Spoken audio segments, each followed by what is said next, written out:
Akshay is having a very interesting journey, starting from UPSC and then he moved into the tech. I start exploring YouTube videos and other stuff. What is the scope for the future? But certification alone won't get you hired, but made your profile stand out to the recruiters. I also started the community for the group study, that is growing community. Because of UPSC preparation and that background, I have that ability or habit to go with the diverse thing. At that time, not many resources were available or a clear path for a non-technical. What are the absolute core pillars a beginner must master? These are the 5, 6 things which needs to be required in the starting. How can a beginner use AI effectively as a personalized tutor rather than just a copy paste? Many organizations I know that they strictly prohibited ChatGPT or Gemini in their organization. These 3 steps would be sufficient to get code and analysis and find out the solution. Now, because of the AI, there is a anxiety as well, specifically on the entry-level tech role. Hey everyone, welcome back to another episode of Techie Talks with Kuldeep. I'm your host Kuldeep Singh.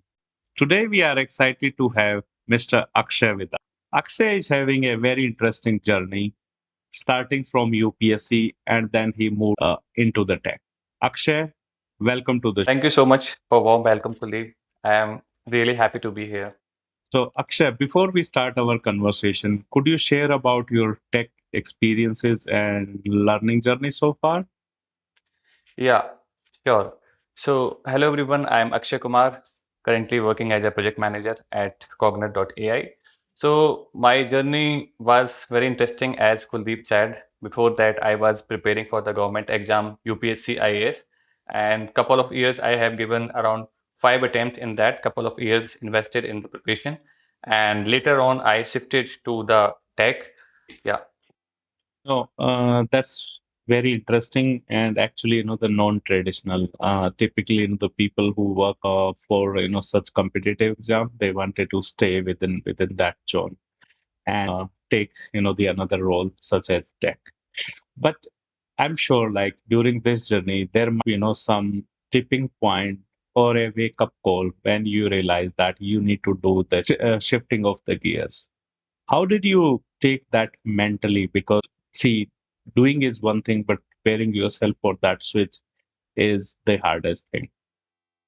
Yeah, absolutely. It was very difficult time when I switched. And so going back to the things, so that to connect all the dots of UPSC journey, I did my BTech with mechanical background. And after that, I decided to start preparing for the government exams like UPSC IAS because of my father's inspiration. He was also serving as a police, Indian police in state. So at that time, I was preparing, and around 5 attempts I have given, and it was the COVID era when things changed rapidly, and things was not working out. Every year I was giving attempts in UPSC, and when I failed in that, the cycle start from the zero again. So it keep going till like couple of years, 5, 6 years, 6, 7 years. And during the COVID, the things were very worst, and everyone was worrying about the family and the, of course, life. So at that time, I was in Delhi and preparing for my last attempt. I thought, because it was too much time I have given in the UPSC exam, and that was my fifth attempt. But my parents are obviously, they were very worried that come to home. It's not necessary to be there in the Delhi and that situation. So your life is very important. And at that time, I decided, okay, this would be my final call. If I get selected, then well and good. Otherwise, I will look for the any other things. But unfortunately, things could not get on the direction because of COVID, and the study hampered a lot. I exam also postponed it in that time for UPSC, and then I decided to switch the career from the UPSC to somewhere else. Then I discussed to my brother and some couple of friends that where I can go, which things are currently in the demand. So I finalized that at that time it was around 2022, and AI was at boom at time, and data engineering also was at the good pace, and the other thing is cloud computing. So these three field I finalized that they are interesting and looks very promising for the future. So I start with the cloud computing. I start exploring YouTube videos and other stuff. What is the scope of for the future? So I started and I just changed that UPSC journey to the IT sector. And before that, it was very tough, of course, because when you prepare for a couple of years to some exam, you attached with the emotions, right? So at that time, I also got to know about the Vipassana meditation. It's a 10 days course where we need to do, we stay far from the everything. And it was just complete like a meditation kind of things for 10 days so that I can detach my emotion to the UPSC. And when after that 10 days meditation, I came back, I started my journey with the IT and just go with that. Another interesting point is so that although you were not having a tech background, right? You started with mechanical and then did this preparation, but you also, did that self-taught courses. But your first major tech breakthrough came from NIC, right? Which is a government-based, Yeah. which is like also really rare because during these actual selection process, my assumption is they will look for like the people who has done the degree, formal degree, do have the certification, do have some hands-on experience. So how did that process look like, and how you were able to break through with NIC? Yeah, you are right that these government institutions looks for the proper professional people, and the NIC is the central government hub, National Informatics Center, from where every uh, IT sector and the other websites just maintained and work. So before that, I also did a 5 6 month internship, and that was in Noida. It's an unpaid internship in a Noida organization. So at that time, I was just learning Linux. That is the base for the cloud computing and DevOps engineering. So in that internship, I learned a lot, do the hands-on things, and after that, I got opportunity from the NIC, and I just went for the interview. I know it would be difficult at that time. I was thinking, but because of my learning during the past internship, I did hands-on on Linux, and that was the thing which are required as a DevOps engineer in that organization. So interviewer was a government office definitely. So he asked also he have a knowledge of UPSC exams and other stuff. So they were also much concerned about if that person is going to join our organization, is he is just joining for the shake or he will be continue his UPSC journey. So he was concerned with that point. So he just asked me that are you going to prepare along the journey along the this job or what? So I just replied him, no, my UPSC things has over. I gave my 100%, and now I'm not going to continue with that. I will give my 200% in this IT sector. So he was very impressed. He thought, okay, it's a genuine person. And apart from that, he took uh, questions from the Linux and basic about DevOps and other things. So in that phase, it happened, and I got selected and started the journey at NIC. No, that's very interesting and also being realistic, right? So you shared your background, but you also shared like, hey, this is something like the thing of power. You are not looking back, and rather than to spend time with this. Also, one thing which we see, and you have also done, is like people start with basic certification. You also did that, but certification alone won't get you hired, right? Can you walk us through, some of those tactical steps which you took right after getting certified? What did you actually made that made your profile stand out to the recruiters? For sure. That is right. That certification is not the sufficient things to get job.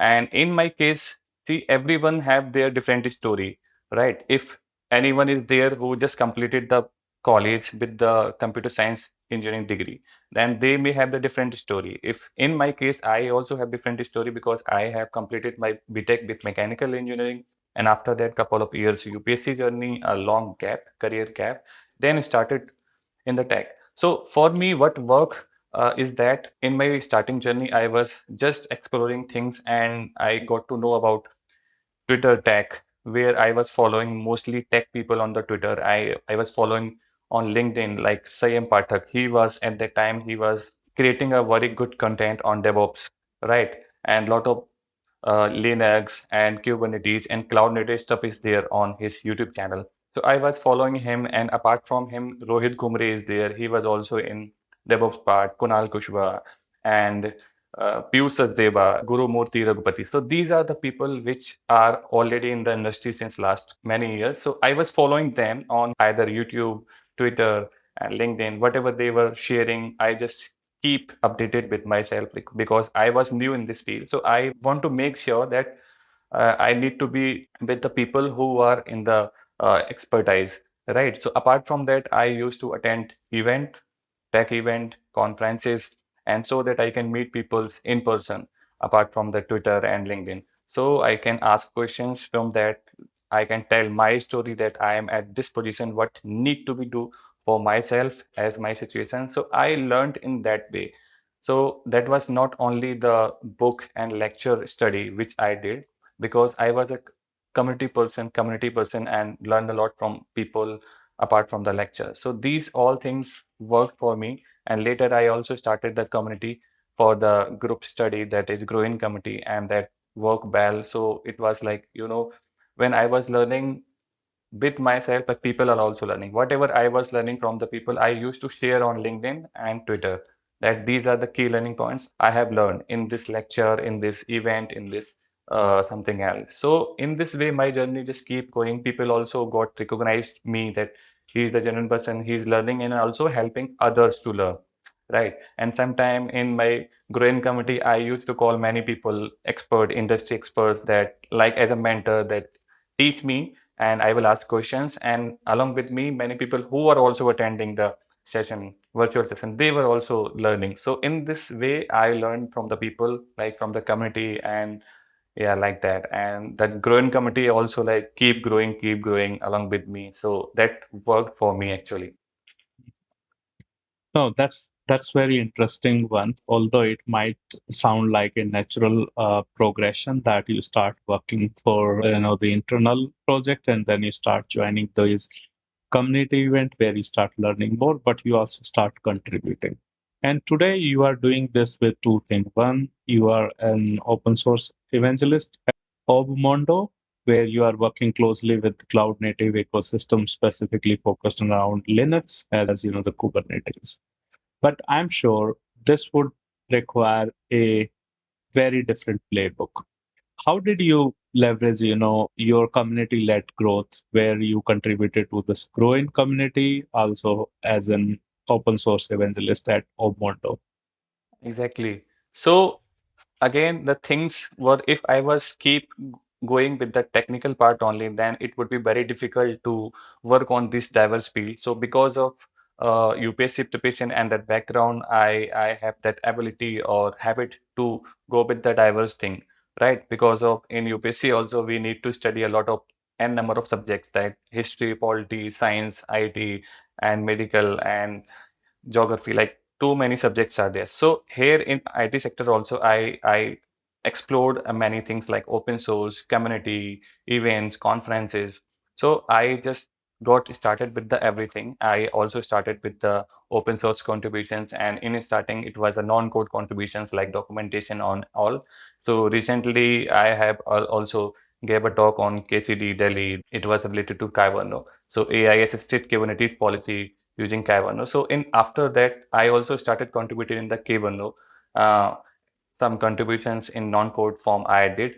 And so in this way, the open source journey started before that also. And apart from that, like in Omondo, I was working there. So just in recent week, I just switched my job from Omondo to Cognight.ai. So talking about Omondo, where I was working as an open source evangelist. So they have tools, open source tools, Cube 8 and Linux 8. So I was just promoting those open source tools which helped to build the cloud native environment and Kubernetes cluster. So that was the open source contribution. Apart from that, community driven things which I learned from many communities there. So I also started my even community, and in between the duration, I was also worked from the many organization as a volunteer so that I can learn from them somewhere. right? For example, I work as an ambassador for Cube Simplify that is run by Sayam Pathak. So the motive is that if I would be in that organization or ambassador, like I can learn from the cloud native people. So like that, I also contributed for the many other people in collaboration with that, like Guru Raghuputhi. He's in London. He's running his YouTube channel, Tech YouTube channel. I was working with him also as a volunteer. And there is a Wilco organization. It's a Brazil-based organization. I was also ambassador of that. So during the learning journey, I collaborated with many organizations that was completely volunteer. And the purpose of my that clear that I will learn from the many people which I cannot learn by lecture or by sitting in the room. So these things just align and help me a lot to build with the stuff. And I will just keep going things. And yeah, No, that's very interesting thing to take this to a next level, because as you said, like learning is one thing, but then you need to also apply. But then also, if you do have people around, you can see how this entire thing is being used within the companies itself, how they are like leveraging it, how they are kind of using it, so that you really get more hands-on experience. right. So, Akshay, might be, at that time, not many resources were available or a clear path for a non-technical. But like, let's say, if we have to lay down a roadmap for someone sitting in non-tech job today who wants to transition into DevOps or platform engineering, and if we just, remove, the marketing noise of the hundred of CNCF tool, what are the absolute core pillars a beginner must master, and what is the exact sequence he needs to follow? Yeah.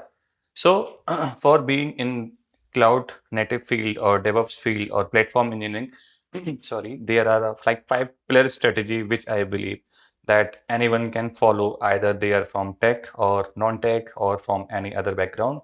So the first thing is that Linux.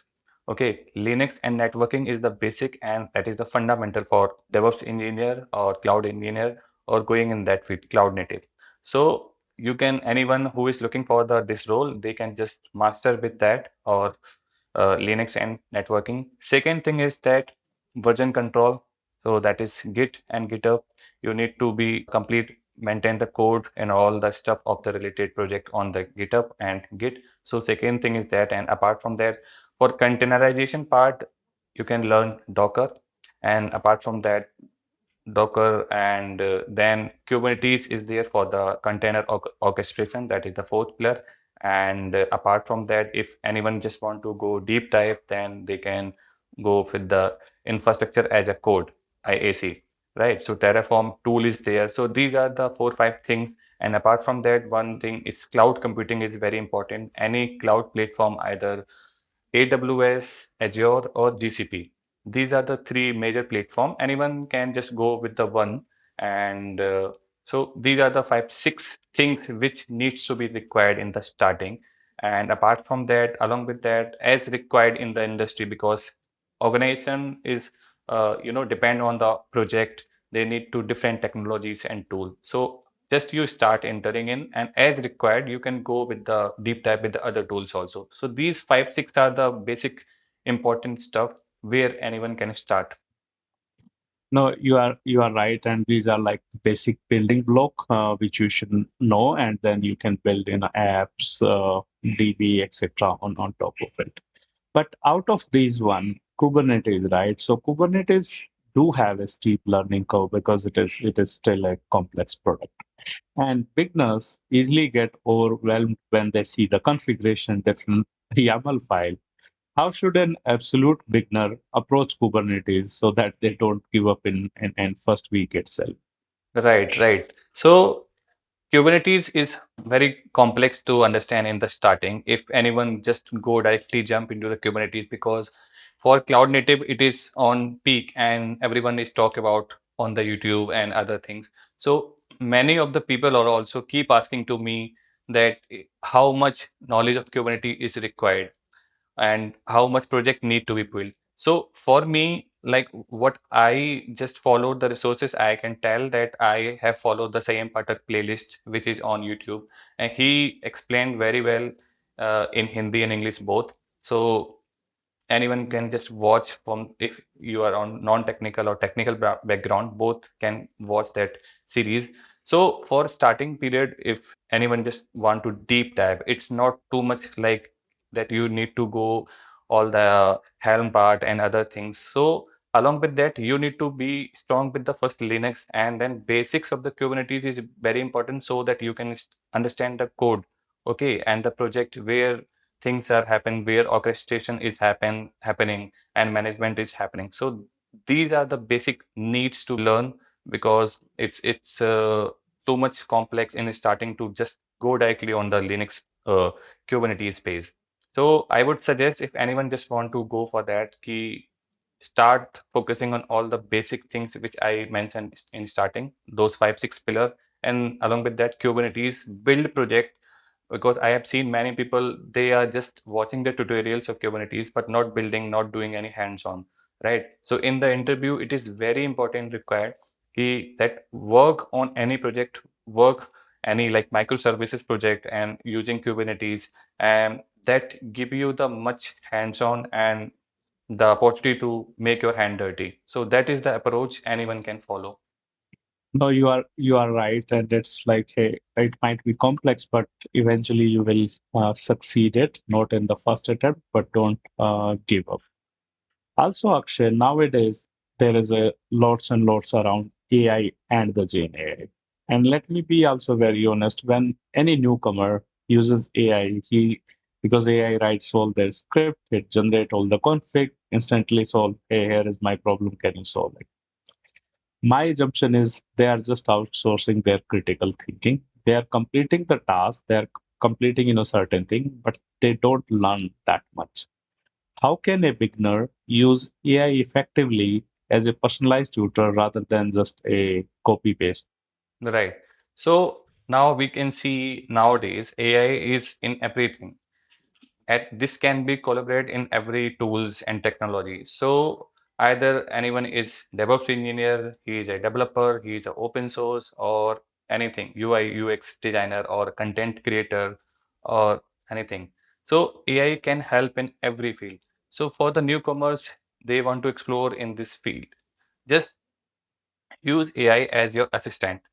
Okay, it is your personal assistant, but help to learn from the AI, because totally rely on the AI is also not good, because they know everything. Like many LLM models are there, ChatGPT, Gemini, Perplexity. So if you will put the copy paste game with those LLM models, it will not work. It will work, but you cannot learn from them, right? So the proper approach should be that if you have any challenge, you problem which you want to identify, just take help, just make proper prompt with the AI and just tell that, just be an analyzer, be an guide, and just give me the solution of this issue, and also help me to learn how things are going, so that AI will provide you such solution and you can learn from them also. So don't just use its uh, reply as the blindly like what is going on. Just learn from them, learn the solution also. Like it should be the approach that if one time you just get challenge in any problem, just next time if you are facing same challenge, you should be no, okay, previous time I used AI and that was the solution, so now I can use that. So every time you are facing new challenges, you just take help from the AI and find solution, implement in your problem, right? And learn from, keep learning from that also. Just don't rely on the AI, because AI have too much data, and if you are not learning, if you are not improving your skills, then it would be difficult for the coming time. Yeah, many organizations I know that they strictly prohibited ChatGPT or Gemini in their organization, because of this only, that people are not learning, people are just using ChatGPT and getting solution and making the code, you know, making a bug spree. So that's the approach anyone should follow, that learning should not be stopped because of AI. Just keep learning and they have the solution. Just give them question and get answer and learn from that also. So that is the things which need to be followed for everyone in every field. Yeah. No, you are right. Learning should never get stopped. It should even expedite with the AI and the LLM. However, one thing which is in the DevOps or the cloud area is like lots of time we face certain error, we face a problem. And because you might not have the entire view still, you are pushed into a problem solving, right? For example, say you are running a workload on Kubernetes, and suddenly it stops and you start getting some messages. Or you try to apply infrastructure as a code through Terraform, but then there are some issues with either with the state or with the syntax. What is, the step-by-step method which they should use with an LLM to build their troubleshooting muscle rather than just getting a quick fix? Right. So for that, as you tell that this should not be the strategy of one single point, like you just giving the problem statement to the LLM model and just getting the solution. So for that, like it should be like approach should be like you just ask AI to explain the root analysis of the concept, not just getting the provide code. Okay, so that be the step one. And again, you can ask the AI to generate the three-step methodology. Okay, manual checklist that can be like investigate to the infrastructure. So in that approach, it's just about the game of prompt you are giving to the LLM model. Okay, not directly asking that step by step you ask them, and also like in the third step you can attempt to AI generate like any feed it back to the AI architecture and validation. So step by step, if you will ask like those things, then AI would work like as a proper instructor, and it will provide the solution in step by step. So that should be the approach. Nowadays, people just keep copy pasting culture. So that should mean that should not be there. Like just keep copy and paste the code and getting the solution. So these three steps would be the sufficient to get code and analysis and find out the solution for that. You are right, and in that way, then you can actually understand more around the problem space, and that will also increase your learning because you learn something which you haven't built it by your hand, but you solved it as part of the tech ecosystem. All right. Now, because of the AI, there is a anxiety as well, specifically on the entry level tech role. Because of shrinking, because of this AI automation, if someone can get these tools, they are able to do this work. From your own personal point of view, what is the ground reality, and what are one or two skill which that beginner must master so that they stay highly high? Right, right. So as we are seeing that AI boom is at the peak, so everything is collaborating with the AI. So, but people are worried that keep asking that question: Will AI replace the engineer? Will AI replace the content creator? Will AI replace the DevOps or other things, right? So the thing is that people should not worry about that. It's just about go with the technology. Either we are seeing that in every 6 months or 1 year, technologies keep coming, new technology and tools are keep coming. So just like AI also, it's a new things from with which we have to cope with that. We have to learn how to use that technology in our tools, in our requirement. So in that approach, if we will go with that, learning with that, using that in our current existing environment, then there's not to worry about that. There should be worry for those people who are very rigid with their work, right? They are not ready to learn new things.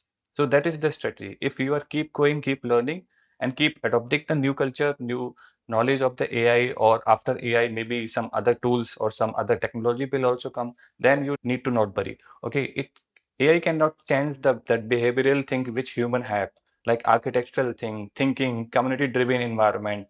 These things cannot be changed or cannot be replaced by the AI.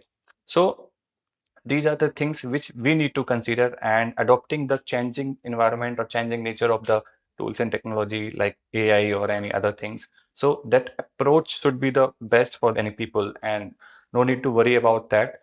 Yeah, that's my point. No, you are right. And even in the era of AI, it is something like you need to build top of this. And if you keep learning faster enough and keep implementing and also share it with the wider community and be active, I think there is no worry. These technologies or the technology changes will keep on coming. Today it is AI, tomorrow we what is going to next. But as Yeah, a human, if we are able to change and if we are able to learn and able to adapt, then definitely we will survive and find ourselves as more uh, valuable in the time ahead. exactly. Okay, Akshay. So those were the only point which were in my mind, which I wanted to discuss with you. Is there anything else you want to share? I would like to tell the people who are from the non-tech background or who want to just start their journey in the tech, or the people who are preparing for the government exam. I know even in UPSC exam, around 10 lakh people every year give the exams. And apart from the UPSC, like lakhs of people are also preparing for the other exams. But the success ratio is very less. In UPSC itself, it's a 0.001% is there. Like 7 to 800 people are selected every year out of 10 lakh. So rest people again come to the race, like they again prepare and keep going, keep going. And so for those people and the non-tech people, I just want to tell that I am the example. If I can do and I can get the job with the good organizations with learning skills, then definitely they can also learn. So no need to worry, because I keep getting many messages on LinkedIn, Twitter from the people. So they are demotivated, they are depressed. Okay, so they keep telling the story that I am from this situation and not able to find the job and all. How to do that? So for those people and many other, just want to say, learning is the thing. Keep learning, keep gaining the skills. That is the key point to get in this field. There's no need to worry about that. This field is for everyone. If you have the gut to learn things, to go with the technology, then you can do everything. You can do anything, believe me. No, you are right. And thanks a lot, Akshay, for joining and sharing your point of. Welcome and thank you so much for calling me. So I was super excited, and it's great pleasure to share my journey with the people. Hope so people would learn and go with that and get some insight from the discussion. Thank you so much. That's it for this episode of Techie Talks with Kuldeep. Until next time, keep learning and keep innovating. Thank you for watching.